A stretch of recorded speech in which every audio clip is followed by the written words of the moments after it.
introduce Monica Carter, a 2012 Fellow in Fiction.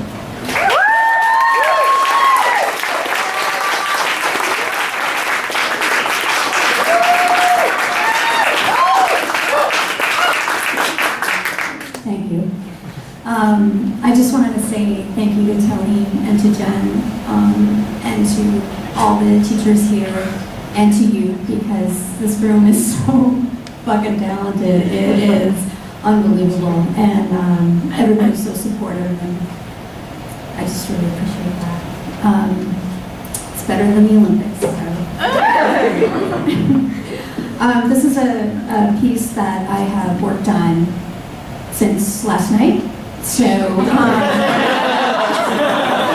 it's going to be awesome, flawless. Sending it to the New Yorker.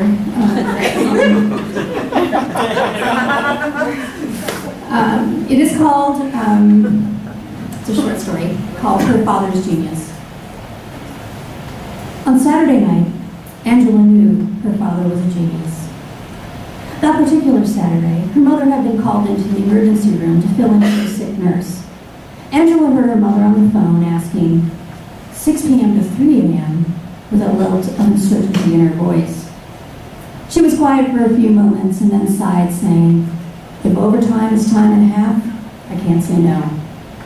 Moments later, Angela's mother knocked on her bedroom door and stuck her head in. I've been called in, and because you're not quite 12, you're going to the bar with your father tonight. Bring a book to read. The bar was dark, and Angela wondered how her mother thought she would be able to read. Her father's stocky body pushed through the stale, smoky air of Shemp's Tavern, and he lifted her onto a stool at the end of the bar.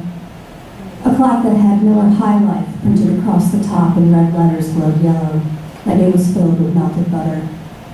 Enough of a light to read, she thought. Her father stepped behind the bar and filled a big glass of 7-Up. He took a small tub of cherries and poured cherry juice in it until it looked like fizzy red Kool-Aid.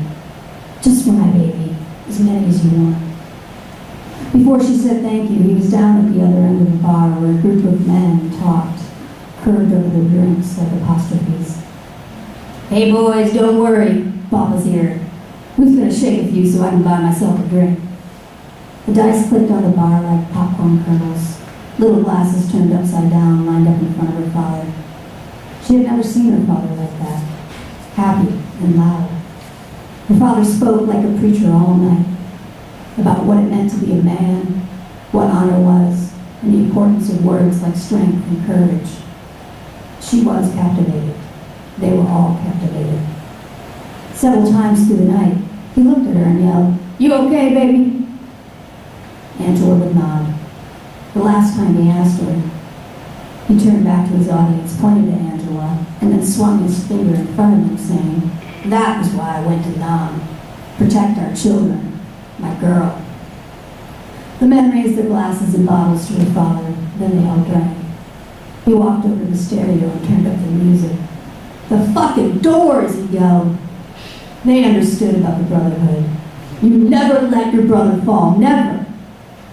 The eyes of the men were damp and fixed.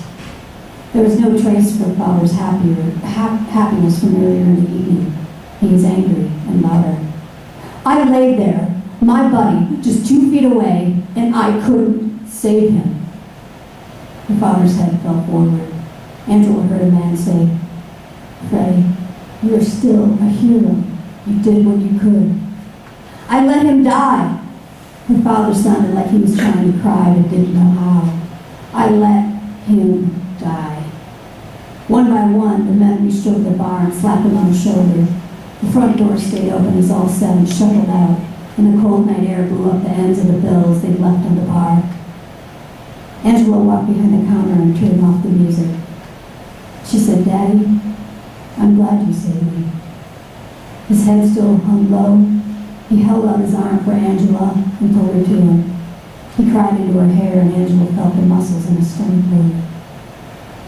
The next morning, when she and her mother walked to church, Angela asked how long her father had been in Vietnam.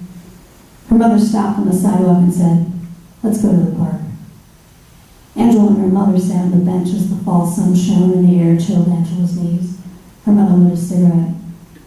A light gray cloud of smoke funneled out of her nose, and she said, into the air in front of her, "Your father never went to Vietnam. He was too scared to be a hero." But Angela didn't care that he had lied. She saw her father's genius that night. He made others see in him what he couldn't see in himself.